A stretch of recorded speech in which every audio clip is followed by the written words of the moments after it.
आज हम तीसरी यूनिट के अंतर्गत समाजशास्त्र, चौथी यूनिट के अंतर्गत समाजीकरण और मानववाद के बारे में अध्ययन करेंगे। शैक्षिक समाजशास्त्र, सबसे पहले हम समाजशास्त्र के बारे में जानेंगे कि क्या होता है। समाज में व्यक्ति दो प्रकार से ज्ञान प्राप्त करता है, प्रत्यक्ष अनुभव द्वारा या विभिन्न वस्तुओं, विभिन्न साधनों के परोक्ष अनुभव द्वारा, जैसे रीति रिवाज, पुस्तकों और अन्य व्यक्तियों के अनुभव द्वारा। दोनों पद्धतियों में वह लोगों के संपर्क में आता है जो समाज के ही अंग होते हैं। शिक्षित व्यक्ति अपेक्षाकृत समाज में अधिक योगदान देने में समर्थ रहता है।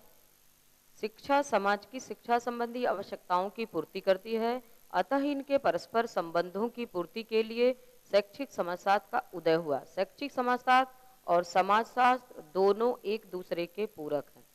समाजशास्त्र आंग्ल भाषा के सोशियोलॉजी शब्द का हिंदी रूपांतरण है।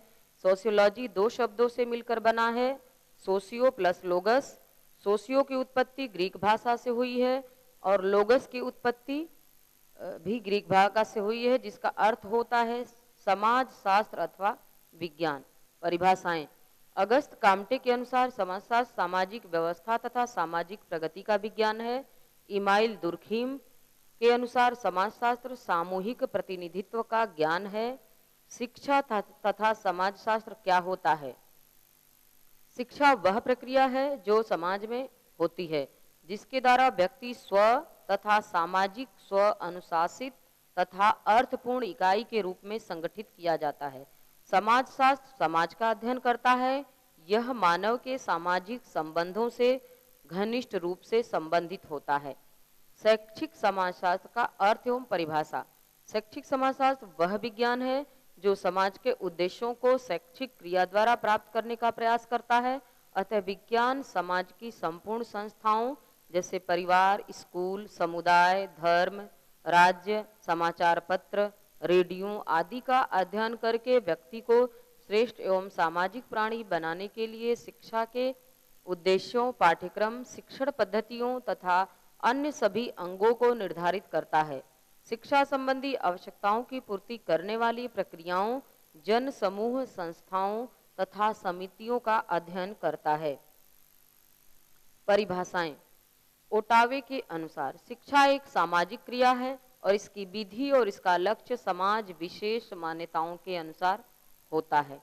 कार्टर के अनुसार शैक्षिक समाजशास्त्र समाज के उन तत्वों का अध्ययन करता है जिनका शैक्षिक प्रक्रिया में महत्व होता है। पैनी: शैक्षिक समाजशास्त्र सामाजिक संबंधों का वर्णन और व्याख्या करता है जिनमें या जिनके द्वारा व्यक्ति अपने अनुभवों को प्राप्त और संगठित करता है। शैक्षिक समाजशास्त्र के उद्देश्य: समाज के संदर्भ में शिक्षक का क्या कार्य होता है, विद्यालय का क्या कार्य होता है, विद्यालय को प्रभावित करने वाले सामाजिक तत्वों का अध्ययन करना। सामाजिक तत्वों से तात्पर्य होता है कि जो समाज के लोग विद्यालयों के लिए, शिक्षक के लिए जो कार्य करते हैं उनको यहाँ पर सामाजिक तत्व माना गया है।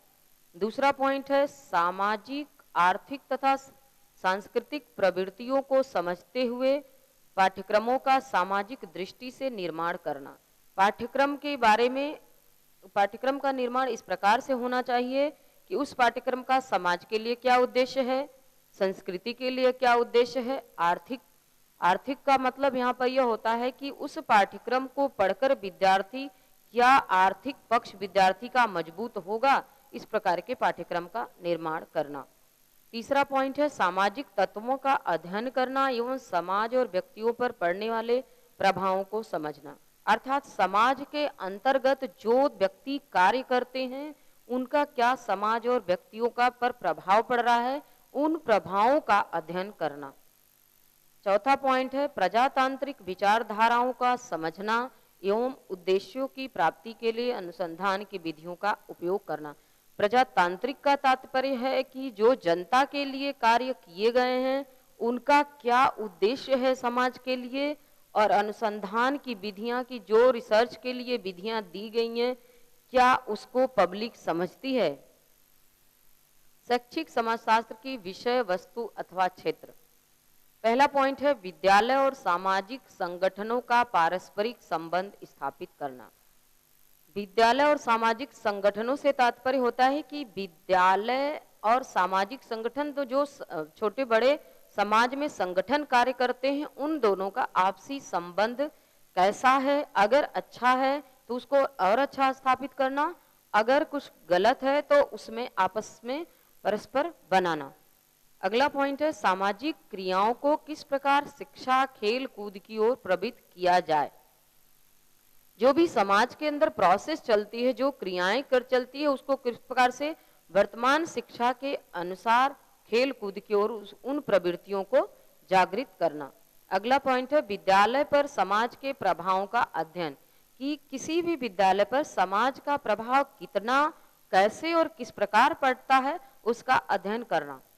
अगला पॉइंट है विद्यालय तथा अन्य सामाजिक संस्थाओं के संबंधों को समझना, कि विद्यालय तो अपने आप में एक संस्था है ही है, और जो भी समाज के अंदर सामाजिक संस्थाएं स्थापित हैं उन दोनों में, विद्यालय में और सामाजिक संस्थाओं में किस प्रकार का संबंध है, उन संबंधों को समझना और उनका अध्ययन करना।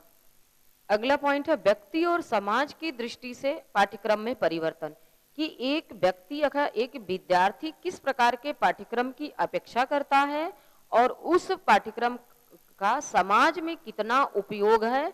अगर वह समाज और व्यक्ति के लिए पाठ्यक्रम उपयोगी है तब तो ठीक है, अगर नहीं है तो उस पाठ्यक्रम में परिवर्तन करने की मांग रखना। अंतिम पॉइंट है समाज, उसकी मांगे, उसकी आवश्यकताएं, सामाजिक प्रक्रिया, सामाजिक संगठन, सामाजिक नियंत्रण, सामाजिक प्रगति का अध्ययन करना। अर्थात वर्तमान समाज की क्या मांग है, उसकी क्या आवश्यकता है और उन आवश्यकताओं के अनुसार समाज में किस प्रकार की क्रिया प्रक्रिया होनी चाहिए और किस प्रकार की सामाजिक संगठन मांग करते हैं और उन सामाजिक संगठनों का समाज पर कितना नियंत्रण है और नियंत्रण होने के बावजूद भी समाज की कितनी प्रगति होती है, यह इन सब का अध्ययन करना। शैक्षिक समाजशास्त्र के कार्य, समाज की सभ्यता संस्कृति का पोषण संरक्षण और विकास, कि किसी भी समाज का क्या कल्चर है, उसकी क्या सभ्यता है, उसका पोषण का मतलब कि उसकी रक्षा करना, संरक्षण करना और विकास करना। अर्थात जो समाज की सभ्यता है, उस संस्कृति है, उसका पोषण करते हुए, उसका संरक्षण करते हुए और उसका विकास करते हुए भावी पीढ़ी को स्थानांतरित करने का कार्य करना। अगला पॉइंट है समाज की आवश्यकताओं को पूरा करना एवं पाठ्यक्रम में सुधार। क्या पाठ्यक्रम समाज की आवश्यकताओं को पूरा कर रहा है? अगर नहीं कर रहा है तो उस पाठ्यक्रम में सुधार होना चाहिए। अगला पॉइंट है आदर्श कुशल नागरिकों के निर्माण में सहयोग। अर्थात शैक्षिक समाजशास्त्र का यह कार्य होता है कि जो भी पाठ्यक्रम है, जो भी शिक्षण विधियां हैं, उनके माध्यम से क्या कुशल नागरिकों का निर्माण हो रहा है, अगर नहीं हो रहा है तो उसमें परिवर्तन किया जाए। अगला पॉइंट है बालकों की रचनात्मक शक्ति का विकास।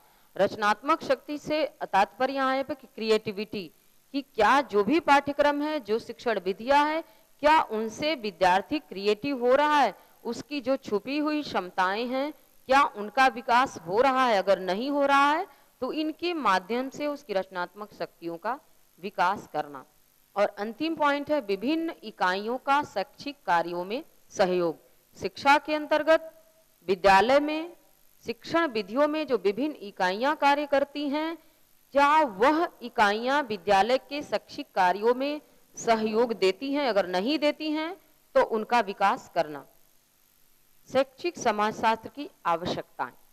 पहला पॉइंट है शिक्षा की अवधारणा के स्पष्टीकरण में सहायकता, कि क्या आवश्यकता में पहला पॉइंट है कि जो शिक्षा का कॉन्सेप्ट है क्या वह स्पष्ट हो रहा है समाज के लिए। अगर नहीं हो रहा है तो उसको बदला जाए, उसमें परिवर्तन किया जाए कि वह समाज के अनुसार हो। अगला पॉइंट है शिक्षा प्रक्रिया में शिक्षक और शिक्षार्थी का स्थान। शिक्षा प्रक्रिया में 3 भाग होते हैं, शिक्षक, शिक्षार्थी और पाठ्यक्रम। तो यहाँ पर इसकी आवश्यकता यह होनी चाहिए कि शिक्षा प्रक्रिया में पाठ्यक्रम का कितना स्थान है, विद्यार्थी का कितना स्थान है और शिक्षक का कितना स्थान है। इन तीनों का स्थान अलग अलग किस प्रकार कार्य कर रहा है उसको स्पष्ट किया जाए। अगला पॉइंट है शिक्षा के पाठ्यक्रम निर्माण करने में सहायता। वर्तमान शिक्षा के अनुसार किस प्रकार का पाठ्यक्रम हो, किस प्रकार का पाठ्यक्रम होना चाहिए, उसका निर्माण वर्तमान शिक्षा व्यवस्था के अनुसार होना चाहिए। अगला पॉइंट है शिक्षा में अनुशासन की अवधारणा को स्पष्ट करना। अनुशासन से तात्पर्य है कि कोई सोचता है कि दमनात्मक अनुशासन होना चाहिए, कोई कहता है कि प्रभावात्मक अनुशासन होना चाहिए, कोई कहता है कि स्वतंत्रता का अनुशासन होना चाहिए। तो वर्तमान शिक्षा के आधार पर किस प्रकार का अनुशासन कितना और किस प्रकार कैसे प्रभावी है, उसको उसकी अवधारणा को स्पष्ट किया जाए। अगला पॉइंट है समाज एवं विद्यालयों के स्वरूप एवं कार्य निर्धारित करना।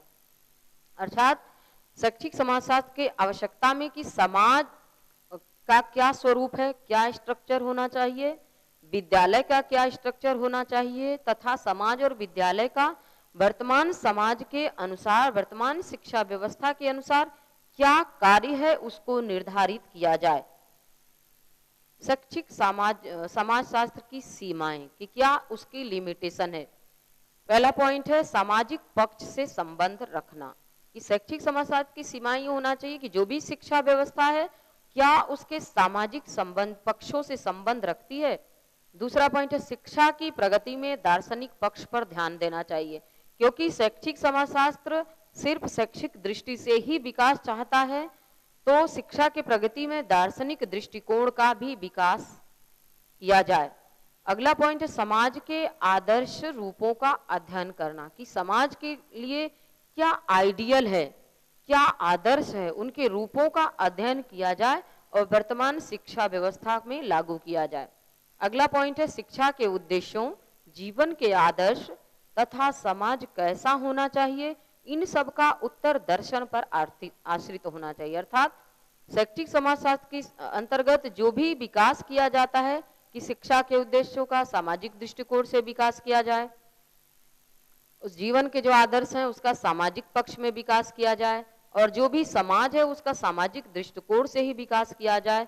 तो इसकी सीमाओं में इन सभी प्रश्नों का उत्तर दार्शनिक दृष्टिकोण से होना चाहिए। अगला पॉइंट है समाजशास्त्र के ज्ञान के लिए दर्शन का सहारा लेना चाहिए, कि समाजशास्त्र में जो, क्योंकि समाजशास्त्र में शैक्षिक दृष्टि से सब कार्य किया जाता है, तो समाजशास्त्र का अगर हमें ज्ञान प्राप्त करना है तो हमें दर्शन का सहारा लेना चाहिए। और अगला पॉइंट है शिक्षा की वृद्धियों को प्रभावशाली बनाने के लिए मनोविज्ञान के ज्ञान की आवश्यकता, क्योंकि मनोविज्ञान वर्तमान समाज की मांग है कि शिक्षा का उद्देश्य, शिक्षा का पाठ्यक्रम, शिक्षा की विधियां सभी कुछ मनोविज्ञान के आधार पर होना चाहिए, क्योंकि मनोविज्ञान के माध्यम से बालक की वर्तमान मनोह स्थिति को समझा जा सकता है आसानी से। इसलिए शिक्षण विधियों को प्रभावशाली बनाने के लिए मनोवैज्ञानिक विधियों के ज्ञान की आवश्यकता होती है, कि विद्यार्थी वर्तमान समय में या पर्टिकुलर किसी समय पर किस प्रकार के विधि से अध्ययन करना चाहता है। अंतिम पॉइंट है शिक्षा की प्रक्रिया प्रभावशाली बनाने के लिए मनोवैज्ञानिक स्थिति का ज्ञान। शिक्षा की प्रक्रिया से तात्पर्य है कि किस प्रकार से शिक्षा की प्रोसेस चलती है, क्रिया प्रक्रिया चलती है, उसको कैसे प्रभावशाली बनाना जाए। प्रभावशाली बनाने के लिए मनोवैज्ञानिक स्थिति का ज्ञान होना आवश्यक है। मानववाद और शिक्षा। मानववाद ह्यूमैनिज्म शब्द की उत्पत्ति ग्रीक शब्द ह्यूमेनूज से हुई है, तथा जो मध्यकालीन फ्रेंच भाषा में ह्यूमेनिन नाम से भी जाना जाता है, जिसका अर्थ है मानवता। इस प्रकार मानवतावाद वह दर्शन है जिसमें मनुष्य को केंद्र बिंदु माना गया है। मानवतावाद के अंतर्गत मनुष्य का अस्तित्व स्वीकार किया गया है।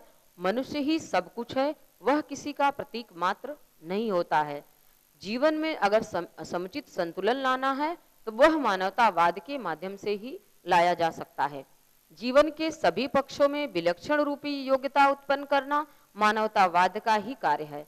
सभी मानवीय उत्कंठाओं के प्रति प्रतिक्रिया दर्शाना मानवतावाद लोकतंत्र की मांग के अनुसार समूची मानवता की भलाई के लिए कार्य करता है। मानवतावाद की विशेषताएं। पहला पॉइंट है मनुष्य को उन्नत बनाने वाला आंदोलन है। अर्थात मानवतावाद एक ऐसी शिक्षा व्यवस्था है जिसमें मनुष्य किस प्रकार से अपना विकास करे, किस प्रकार से प्रगति करे, किस प्रकार से उन्नति करे, उसके उन्नति करने के लिए एक प्रकार का आंदोलन है।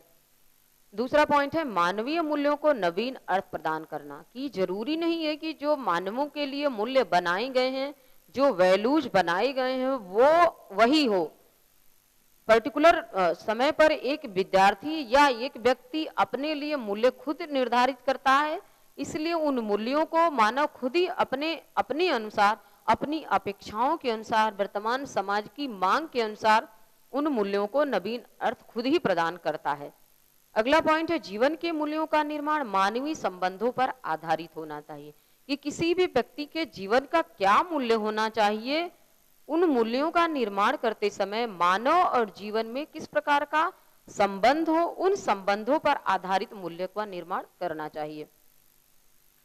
अगला पॉइंट है मानववाद आधुनिक विज्ञान तथा वैज्ञानिक विधि को मानवीय हित के लिए उपयोगी मानता है, कि आधुनिक विज्ञान किस प्रकार से कार्य करता है, उन आधुनिक विज्ञान को वैज्ञानिक विधियों के माध्यम से मानव के लिए कितना हितकर है, कितना उपयोगी है। अगला पॉइंट है प्रकृति के नियमों का निर्माण मानव बुद्धि द्वारा किया जाता है। ऐसा प्रकृतिवाद भी कहता है कि जो भी संसार में घटनाएं घटती हैं वह न कहीं प्रकृति के अनुसार ही घटती हैं। तो मानववाद यह कहता है कि प्रकृति के जो नियम हैं, जो प्रकृति के नियमों का निर्धारण है, जो प्रकृति के नियमों का निर्माण है, वह मानव ही करता है। कि किसी के बीज को भी अगर एक लेबोरेटरी में, एक प्रयोगशाला में उगा दिया जाता है तो वह मानव की बुद्धि द्वारा ही किया जाता है।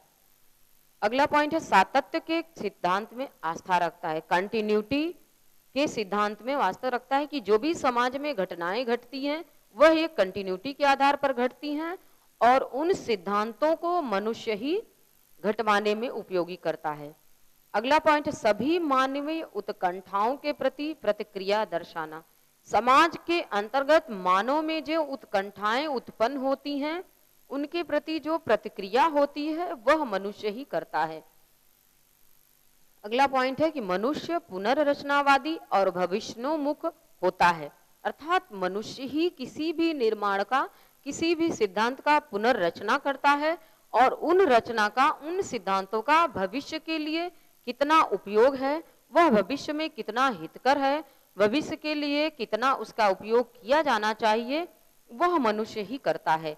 अंतिम पॉइंट है मानववाद मनुष्य को संस्कृति तथा पुनर्जागरण करने वाला मानता है, कि मानववाद के अंतर्गत मनुष्य ही जो है संस्कृति का पोषण करता है, संस्कृति का रक्षण करता है, संस्कृति का विकास करता है, संस्कृति का पुनर्जागरण करता है और यह मनुष्य ही कर सकता है।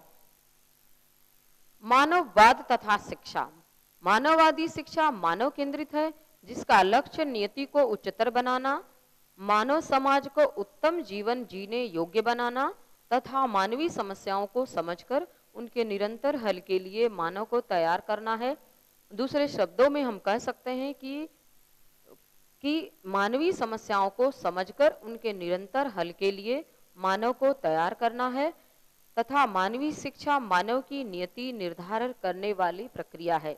मानवेंद्र राय के शब्दों में, जब तक व्यक्ति का अंतर्मन यह नहीं समझ पाता, यह नहीं निश्चय कर पाता, यह नहीं निर्णय कर सकता कि उचित क्या है, अनुचित क्या है, तब तक एक अच्छे समाज की स्थापना नहीं हो सकती, क्योंकि समाज सभी विवेकशील मनुष्यों से ही बनता है।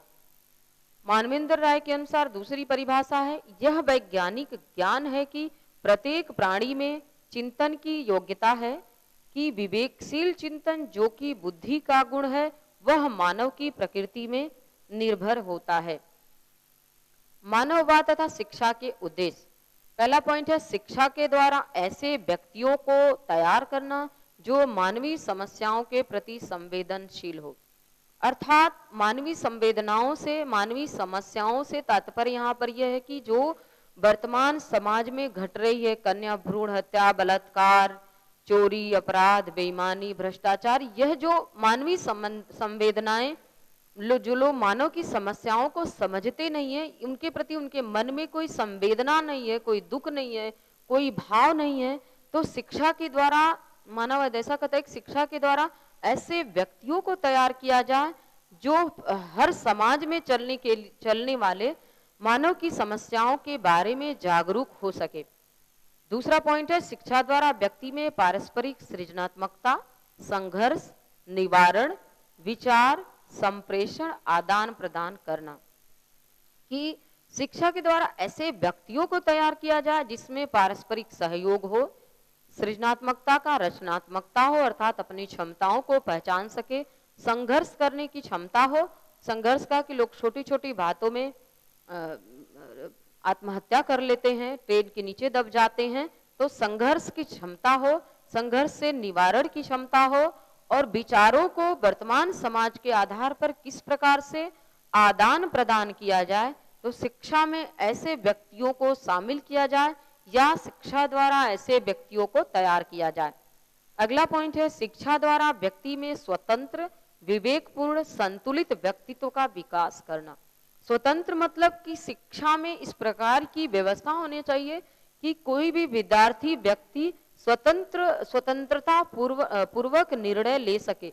जैसे आज वर्तमान समाज में माता पिता कहते हैं कि हमारा बेटा विज्ञान ही पढ़ेगा या इंजीनियरिंग ही करेगा, तो वह माता पिता के अपेक्षाओं पर, माता पिता के आदर्शों पर चलने के लिए इंजीनियरिंग तो कर लेता है, लेकिन वह उसका इंजीनियरिंग में मन नहीं लगता है, तो फिर या तो वो रास्ता भटक जाता है या वह कोई गलत कार्य करता है या उसमें वह सफल नहीं होता है। तो शिक्षा द्वारा व्यक्ति में स्वतंत्रता होनी चाहिए कि वो किस प्रकार के पाठ्यक्रमों का चुनाव कर सके, और उसमें विवेकशीलता भी होनी चाहिए अर्थात स्वतंत्र पूर्वक रहकर विवेकपूर्ण वह निर्णय ले सके जिससे उसका संतुलित व्यक्तित्व का विकास हो सके। अगला पॉइंट है शिक्षा द्वारा मनुष्य की पूर्णता एवं श्रेष्ठता का विकास करना। पूर्णता का मतलब कि जहां पर शिक्षा मनुष्य को सत्यम, शिवम, सुंदरम की प्राप्ति करा सके और श्रेष्ठ व्यक्तित्व का निर्माण कर सके। सत्यम, शिवम, सुंदरम से तात्पर्य पर यह है कि व्यक्ति एक समाज में सुंदर समाज की कल्पना कर सके और एक सुंदर आदर्शों द्वारा अपना जीवन निर्वाह कर सके। अंतिम पॉइंट है शिक्षा द्वारा व्यक्ति में सामाजिक नैतिकता के लिए आस्था विकसित करना, कि समाज के जो नियम हैं, जो आदर्श हैं, जो प्रतिमान हैं, उसके द्वारा मनुष्यों का निर्माण किया जाए और नैतिक जो आदर्श हैं, जैसे वर्तमान समाज में नैतिकता गिर रही है, तो उन नैतिक नियमों का पालन भी शिक्षा द्वारा व्यक्ति में लागू करना चाहिए। मानववाद तथा पाठ्यक्रम। मानववाद के अनुसार पाठ्यक्रम छात्र के आंतरिक जीवन तथा उसके व्यक्तित्व विकास निर्धारण गुणों को उभारने में सक्षम होना चाहिए। पाठ्यक्रम में मानविकी विषय, साहित्य, आधुनिक भाषाएं तथा संगीत, ललित कलाएं आदि को महत्वपूर्ण स्थान दिया जाता है। इसके पश्चात पाठ्यक्रम में प्राकृतिक विज्ञानों को भी स्थान मिलना चाहिए और समग्र मानव के विकास के लिए पाठ्यक्रम में सामाजिक विषयों, शारीरिक विषयों, स्वास्थ्य विषयों तथा व्यवहारिक विषयों को शामिल किया जाना चाहिए। मानववाद तथा शिक्षण विधि। इसमें सबसे पहली विधि है बालक की मानसिक आवश्यकताओं के अनुसार, अर्थात बालक किस प्रकार, उस प्रकार की शिक्षण विधियों का प्रयोग करना चाहिए कि बालक की क्या मानसिक अवस्था है।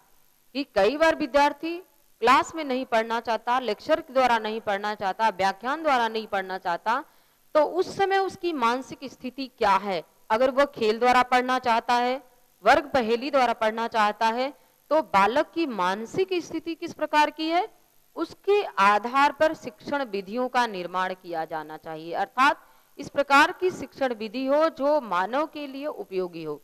वैज्ञानिक प्रक्रिया पर के आधार की शिक्षण विधियों में वैज्ञानिक क्रियाओं और प्रक्रियाओं को शामिल किया जाना चाहिए। अगला पॉइंट है मानववादी उपागम, कि मानव किस अप्रोच से, किस सोर्स से पढ़ना चाहता है, किस स्रोत से पढ़ना चाहता है, अर्थात मानव के लिए पर्टिकुलर समय में किस प्रकार की विधि उपयोगी है, उन विधियों का प्रयोग करना चाहिए। मानववाद तथा बालक, क्योंकि मानववाद मानवता को मानता है, जो विद्यार्थी है वह विद्यार्थी इस प्रकार का होना चाहिए जो समाज के लिए सोचे, जो मानव के लिए जो सोचे, जिसमें विवेकपूर्ण, स्वतंत्रतापूर्ण, निष्पक्षपूर्ण निर्णय लेने की योग्यता हो, जो संघर्ष करने के योग्य हो, जो अपनी क्षमताओं को पहचान सके तथा संघर्षों से लड़ सके तथा अपने संघर्षों का निर्माण कर सके, इस प्रकार का बालक मानववाद सोचता है। मानववाद तथा शिक्षक, शिक्षक भी विद्यार्थी में स्वतंत्रता पूर्वक निर्णय लेने की क्षमता उत्पन्न कर सके। विद्यार्थी के लिए क्या उपयोगी है वर्तमान समय में, जो भी उस समय में उसके बारे में उसको बताए, प्रजातांत्रिक विचारों के बारे में बताए और उसके अंदर यह योग्यता भी उत्पन्न करे कि वह संघर्षों से लड़ सके, अपने संघर्षों को पहचान सके तथा संघर्षों के साथ निवारण कर सके।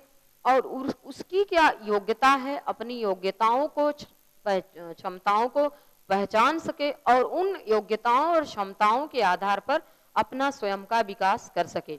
मानववाद और अनुशासन, अनुशासन से तात्पर्य यह है कि किस प्रकार का अनुशासन मानव के लिए उपयोगी है, वर्तमान समाज के लिए उपयोगी है, मानव के जीवन के लिए उपयोगी है। अगर मानव के लिए स्वतंत्रता पूर्वक अनुशासन उपयोगी है तो स्वतंत्रता पूर्वक अनुशासन ही होना चाहिए।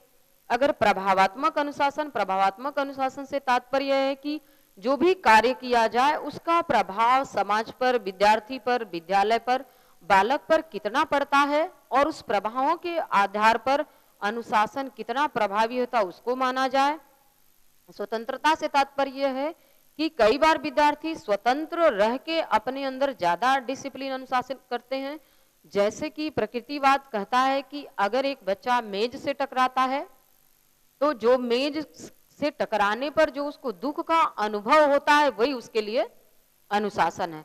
अगर एक विद्यार्थी गर्म लौ को पकड़ता है या गर्म वस्तु को पकड़ता है तो उस गर्म वस्तु को पकड़ते समय जो उसके हाथ में जलन होती है वही जलन उसके लिए अनुशासन का कार्य करती है। मानववाद तथा विद्यालय, विद्यालय क्योंकि मानववाद मानव को मानता है, मानव हितों को मानता है, मानव संरक्षण को मानता है, तो विद्यालय महत्वपूर्ण पार्ट है, विद्यालय महत्वपूर्ण भाग है कि जो कुछ भी विद्यार्थी सीखे वह विद्यालय के अंतर्गत रहकर ही सीखे। समाजीकरण और शिक्षा, समाजशास्त्र में समाजीकरण वह प्रक्रिया है जिनके द्वारा व्यक्ति का सामाजिक सांस्कृतिक संसार का परिचय कराया जाता है, अर्थात एक पीढ़ी से दूसरी पीढ़ी को हस्तांतरित किया जाता है। इसके द्वारा व्यक्ति अपने समूह एवं समाज के मूल्यों, जन रीतियों, लोकाचारों, आदर्शों एवं सामाजिक उद्देश्यों को सीखता है। परिभाषाएं, ग्रीन के शब्दों में समाजीकरण वह प्रक्रिया है जिसके द्वारा बच्चा सांस्कृतिक विशेषताओं, आत्मजन और व्यक्तित्व को प्राप्त करता है। और जॉनसन के अनुसार समाजीकरण सीखने की वह प्रक्रिया है जो सीखने वाले की सामाजिक भूमिकाओं का निर्वाह करने के योग्य बनाती है। समाजीकरण और समाजीकरण की विशेषताएं, सीखने की प्रक्रिया, सबसे पहला है सीखने की प्रक्रिया से तात्पर्य है कि एक विद्यार्थी किसी भी पर्टिकुलर टाइम में किस प्रकार से सीखते हुए अपना सामाजिकरण करता है और उन सीखने की प्रक्रिया में वो किन किन दौर से गुजरता है वहीं पर उसका सामाजिकरण करता है। आजन्म प्रक्रिया, आजन्म प्रक्रिया से तात्पर्य है कि सामाजिकरण जन्म से लेकर मृत्यु तक होता रहता है। हर समय पर, हर जगह पर उसका कहीं न कहीं समाजीकरण होता है, समाज के द्वारा, विद्यालय के द्वारा, परिवार के द्वारा। अगला पॉइंट है समय व स्थान सापेक्ष।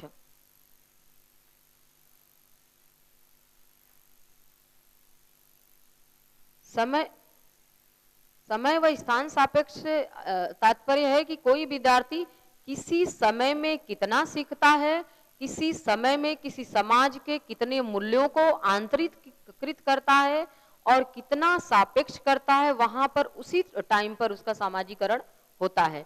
अगला पॉइंट है संस्कृति को आत्मसात करने की प्रक्रिया, अर्थात एक बालक या एक व्यक्ति जितनी भी संस्कृति को ग्रहण करता है, आत्मसात करता है, उसी के द्वारा उसका सामाजिकरण होता है। समाज का प्रकारात्मक सदस्य बनने की प्रक्रिया, अर्थात सामाजिकरण द्वारा व्यक्ति समाज का सदस्य बनता है। आत्मा का विकास का होता है कि व्यक्ति स्वयं को पहचानता है समाजीकरण द्वारा, तथा साथ साथ यह भी जानने की कोशिश करता है कि दूसरे उसके बारे में क्या सोचते हैं, और उसी आधार पर वह अपनी धारणाएं बनाता है, उसी आधार पर वह अपना व्यवहार करता है कि समाज या समाज के लोग, उसके साथी, उसके मित्र उसके बारे में कैसा सोचता है। अंतिम पॉइंट है संस्कृति का हस्तांतरण, अर्थात समाजीकरण द्वारा ही एक बच्चा, एक विद्यार्थी यह सीखता है कि वह अपने संस्कृतियों को पहचानता है, अपने कल्चर को समझता है, और उसके अंतर्गत यह योग्यता विकसित होती है कि अपनी संस्कृतियों को कैसे हस्तांतरण करे। सामाजीकरण के उद्देश्य।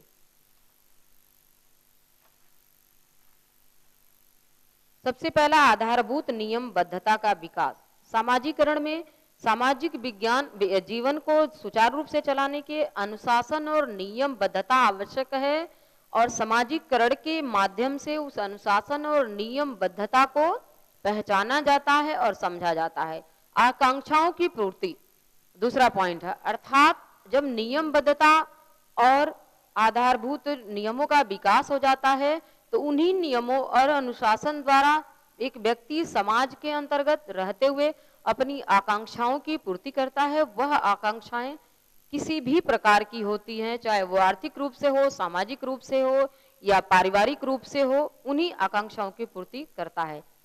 सामाजिक भूमिकाओं को निभाने की सीख, अर्थात व्यक्ति की समाज में क्या भूमिका है, चाहे वह परिवार के अंतर्गत भूमिका हो, समाज के अंतर्गत भूमिका हो, या किसी नौकरी पद प्रतिष्ठा पर भूमिका हो, वह उन भूमिकाओं को निभाने की उसके अंतर्गत सीख होती है कि वह समाज के अंतर्गत रहते हुए किस प्रकार का कार्य कर सके। क्षमताओं का विकास, समाजीकरण के द्वारा ही व्यक्ति अपनी क्षमताओं का विकास करता है। सामाजीकरण के प्रमुख अभिकरण व संस्थाएं, जिसमें सामाजीकरण करने वाली प्रथम संस्था होती है परिवार, पड़ोस, क्रीड़ा समूह, नातेदारी समूह और विवाह। क्योंकि परिवार बालक का प्रथम पाठशाला होती है और परिवार में माता जो होती है वो बालक की प्रथम शिक्षिका होती है। तो सामाजीकरण करने वाली संस्था में सबसे पहला जो भूमिका होती है, जो रोल होता है, वो परिवार का होता है कि परिवार के लोगों के साथ बालक या विद्यार्थी व्यक्ति बैठता है, उठता है, रहता है, नियम, परिवार के अनुशासन। सबसे पहली संस्था परिवार होती है, और परिवार जो होता है वो बालक का प्रथम विद्यालय होता है। परिवार के अंतर्गत माता प्रथम शिक्षिका होती है। तो एक बालक परिवार के अंतर्गत रहते हुए अपने परिवार के नियम, आदर्श, परिवार के संस्कृति क्या होती है, परिवार के अंतर्गत कितने प्रतिमान होते हैं, उन सभी चीजों को सीखता है। और सबसे पहला सामाजिकरण बालक का वहीं से शुरू हो जाता है। उसके बाद दूसरा नंबर आता है पड़ोस का, कि उसके आसपास के जो लोग हैं, आसपास के जो उसके पड़ोसी हैं, उनके द्वारा वह समाज का दूसरा उसका सामाजिकरण होता है।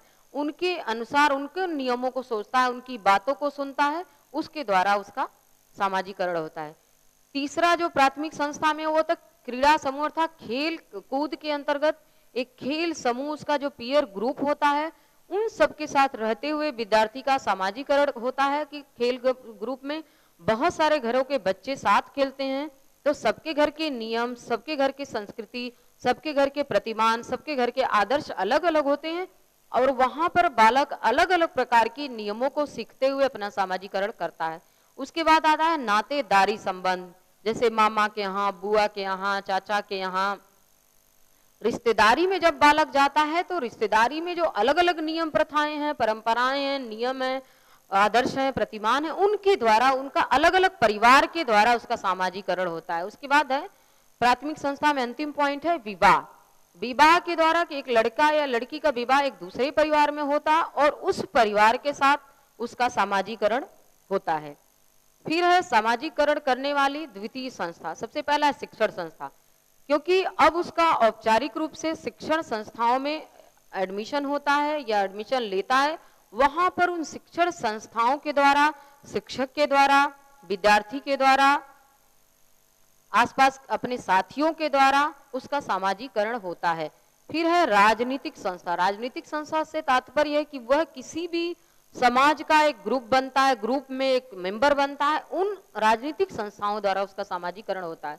आर्थिक संस्था से तात्पर्य है कि जब वह किसी भी पर्टिकुलर किसी भी जगह पर एक छोटी मोटी नौकरी करने जाता है या बड़ी नौकरी करने जाता है, तो उस आर्थिक संस्था के आधार पर, उन वहां के नियमों के आधार पर उसका सामाजिकरण होता है। धार्मिक संस्था एक एक एज ग्रुप के बाद वह व्यक्ति किसी न किसी धार्मिक संस्था का मेंबर बनता है, तो उन धार्मिक संस्था का मेंबर बनते हुए, सदस्य बनते हुए वहां के नियमों को, आदर्शों को, परंपराओं को मानता है और फिर वहां पर उसका सामाजिकरण होता है। सांस्कृतिक संस्था। सांस्कृतिक का मतलब कि जब पर्टिकुलर हम किसी ग्रुप में सदस्य बनते हैं तो अलग अलग कल्चर होता है, कहीं हिंदू है तो मुस्लिम है तो जैन है।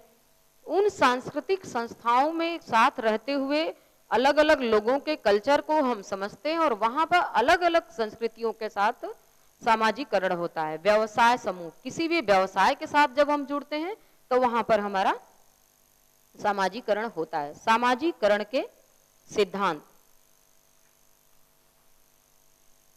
सबसे पहला है कूले का सिद्धांत। कूले के सिद्धांत को आत्मदर्पण दर्शन भी के नाम से जाना जाता है। इसके 3 चरण होते हैं कि व्यक्ति क्या सोचता है तथा दूसरे उसके बारे में क्या सोचते हैं। दूसरा पॉइंट है दूसरों के निर्णय के आधार पर वह अपने बारे में सोचता है। तीसरा पॉइंट है अपने बारे में सोचकर वह अपने आप पर गर्व करता है, खुश होता है, ग्लानि करता है या घमंड करता है। मीड का सिद्धांत।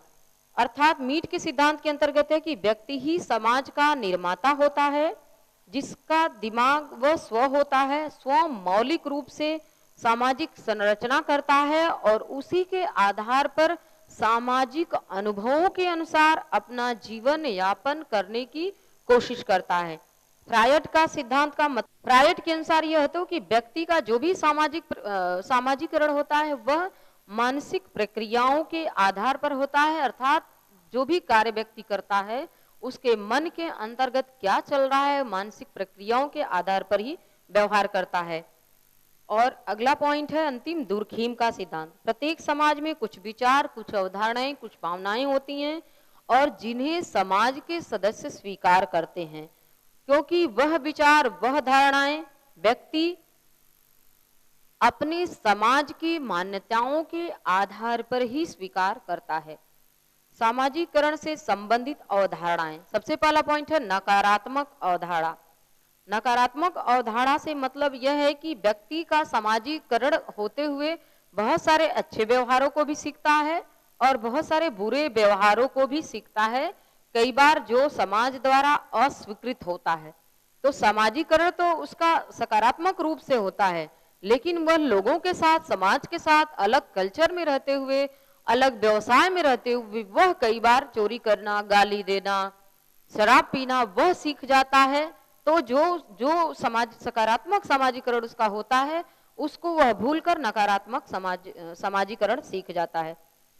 दूसरा पॉइंट है विसामाजिकरण। विसामाजिकरण का अर्थ होता है कि एक परिस्थिति में सीखा हुआ जो उसका सामाजिकरण होता है वह भूल जाता है और भूलकर वह जो उसके समाज का कल्चर है, जो उसके परिवार में उसका सामाजिकरण हुआ था, जो उसके नातेदारों के यहाँ उसका सामाजिकरण होता है, वह उसको भूल जाता है और वह भूलकर वह दूसरी परिस्थिति में दूसरे प्रकार का सामाजिकरण द्वारा व्यवहार करने लगता है। पुनर्सामाजिकरण। पुनर्सामाजिकरण का मतलब यह होता है कि कोई भी सीखा गया सामाजिकरण भूलकर नए लोगों के कल्चर को, नए परंपराओं को अपनाकर अपना सामाजिकरण करने लगता है। और अंतिम पॉइंट है पूर्वाभ्यासी सामाजिकरण। पूर्वाभ्यासी सामाजिकरण का तात्पर्य यह होता है कि कोई भी समाज में जो उसका पद मिलने वाला है व्यक्ति को, उस पद के अनुसार वह अभ्यास करने लगता है। जैसे उसको कहीं कोई वक्तव्य देना है तो वह उस वक्तव्य का पहले से ही अभ्यास करना लगता है कि मुझे इस पर ये वक्तव्य देना है तो मैं पहले से इसका तैयारी कर लूं। सामाजिकरण के विभिन्न सोपान। सबसे पहला है मौखिक अवस्था। सबसे पहले जो है बच्चा मौखिक अवस्था में ही उसका सामाजिकरण होता है, अर्थात मौखिक अवस्था सामाजिकरण का प्रथम चरण है, जिसमें बच्चा दूसरों पर मौखिक रूप से निर्भर रहता है तथा वह यह अपेक्षा करता है कि उसके परिवार के लोग, उसकी माता उसके संकेत को समझे और उसके अनुसार उसकी आवश्यकताओं को पूरी करें। शौच अवस्था में बच्चा अपनी माँ की भूमिका को आंतरिकृत करता है और अपने परिवार व समाज के सामान्य मूल्यों से परिचित होता है और उसी समय में शौच अवस्था में ही बच्चे में अनुकरण की प्रवृत्ति जागृत होती है। इडिपल या तादात्मीकरण का अवस्था यह होता है, यह अवस्था लगभग 4 वर्ष की आयु से प्रारंभ होती है और इस अवस्था में बच्चा पूरे परिवार का सदस्य हो जाता है। और तादात्मीकरण दूसरे 2 रूपों में होता है, सामाजिक भूमिका से तादात्मीकरण होता है और सामाजिक समूहों से उसका तादात्मीकरण होता है।